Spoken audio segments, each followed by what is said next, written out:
I have a very interesting video for you guys today. If you can't tell by looking at the background, I am primarily a Pokemon channel, but I love to delve into other card games at least, ankle deep. And I played Magic back in the day. I haven't been into it in a long time.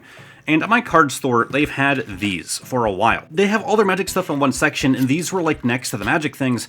Just looking at the artwork, I assumed it was Magic. I didn't give it any more look at it than that until the guy working there actually pointed them out to me when we were discussing some of the drama going on with Magic and how a lot of people are kind of starting to hate Wizards of the Coast more and more. And this was basically just a direct competitor to Magic and basically calls them out. And it seems very interesting to me. So I'm not an expert. I haven't played Magic in a long time, and I don't know everything about this card game. In fact, I've never even seen a card. But a few interesting things to note about this game. First off, it straight up calls out Magic the Gathering, not quite, directly. It's literally called Epic Card Game, which is a kind of lame name in my opinion. But Epic gives you all the great gameplay and beautiful art of a trading card game, but without the high cost or hard to find cards. So, you're probably wondering, how does that work if you know nothing about this?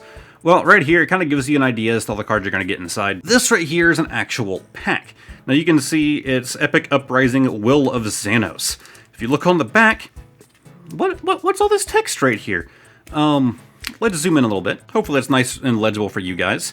It contains 13 cards for use. And then it lists all of the cards that are going to be in the pack. So, if you are a collector for the sake of value, this is probably not the card game for you, and it's not made for you. I am a collector. I like the idea of getting random pulls and yada yada. But if I was really into actually playing, like Magic or whatever else, this would be very interesting to me. Because I don't have to spend hundreds of dollars on trying to pull certain cards. If I want the Plague Zombies card, I can spend $5. They were selling for $5. I'm pretty sure they said that's what they retail for. So $1 more than most card games single packs. You get more cards in it, and you know exactly what you're getting to build your deck. So of course, if you're going for value, this is not your card game. But we're gonna open this thing up. I only purchased one pack because I figured one would be enough to get the idea across than this little box right here. Sorry, I had something stuck to my finger from a previous video. If I can try and get in here, these scissors are kind of thick. I'd like to not destroy the box more than it already is, because one corner of it is pretty damaged, which makes me upset. All right, back to the old screwdriver method. When am I just need to get a knife in here. Like, I used to collect knives as a young child, and I still have a good amount of knives in this house. How do I not have a knife in my freaking studio? Like, how does that work? Yeah, if I would have realized that this box is damaged when I was there, I would have gone with a different one. That is pretty beat. But from looking some things up on this card game online, people do seem to like it a fair amount. Interestingly, I saw a forum post from back in 2016, so it looks like it has been around for a decent amount of time, and I assumed it was a kind of newer thing. With all the drama going on in Magic the Gathering right now, if you're wanting to get out, this might not be your worst option and would actually probably save you money. Don't know what these are about. Looks pretty interesting. They just kind of pop out. You have likely health markers or like condition markers going on here. And then, okay, just some simplified rules. So you probably want to watch a YouTube video on how to play or read this thing.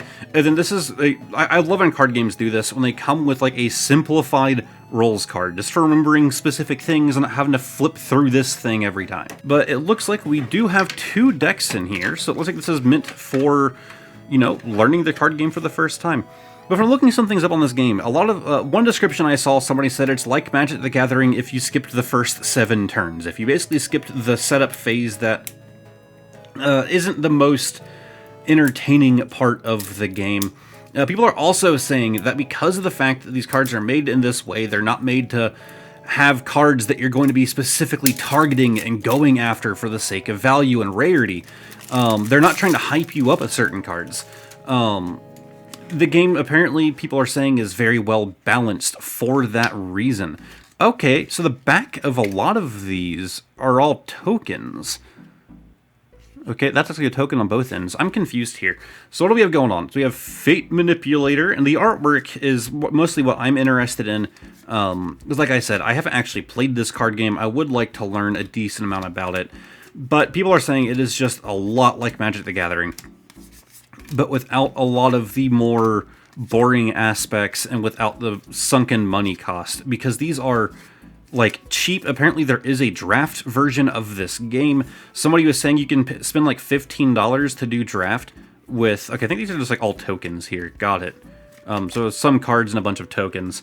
People are saying that like you can spend like $15 to do draft with up to 4 players, which I know from back when I used to play Magic, that's not how it works with Magic the Gathering, so you can actually enjoy your card game without a giant budget. Back when I used to play Magic, oh, there actually is a pulley tab here. I got into Magic as a friend of mine was super into, and he would actually go to tournaments, and I played at a few of these tournaments with him. I was awful, but I can tell you, you'd have a lot of people who are doing really well, but it's because they spent a lot of money to get certain cards. And so, while they might actually, yes, have a lot of skill, I'm not saying that there's not skill involved, but by having, you know, the money to purchase these, you know, really good cards and whatever else, those are like the actual deck here, all that is tokens. So this is not 2 decks. I probably should have read that more. This is just a single deck. But, or maybe it's more of like a starter thing. I'm not sure. You seem to have a lot of different typings going on in here. But that was one part of Magic that kind of turned me off of it. And a lot of other card games, honestly, when it comes to actually playing, it's probably one of the reasons that I'm more of a collector, is just the sheer amount of money you have to put into it. And whenever a card goes out of cycle, you might have spent $100 on like buying a Jace card. I had a Jace that was worth like $100-something whenever I had it. That was like the primary part of my deck. I got lucky because we actually had some kid at the store that pulled that, and my friend who was trying to get me into Magic at the time traded him a bunch of stuff for it, and that became like the centerpiece of my deck. But that trade probably cost him a fair amount of money. With this, you don't have to worry about that. You don't have the sunken cost of, you know, I had to buy this card for like $120, and in 3 months, I can't use it anymore, and the value goes down. Like, I assume that you're going to have rotation with this card game as well, but when you're buying a pack for $5, it's not nearly as bad when you have to buy a booster box trying to get a certain card, or when you're trying to buy the cards individually to build a 60 card or whatever size deck. So I guess the best way of looking at this is that it is budget Magic the Gathering, and when I say budget, I don't mean that it feels cheap. These do feel premium, but it's budget Magic the Gathering for, what's the word I'm looking for? Right, it's budget Magic the Gathering for players, not collectors. So again, I'm not super interested in it myself, because I am a collector first and foremost.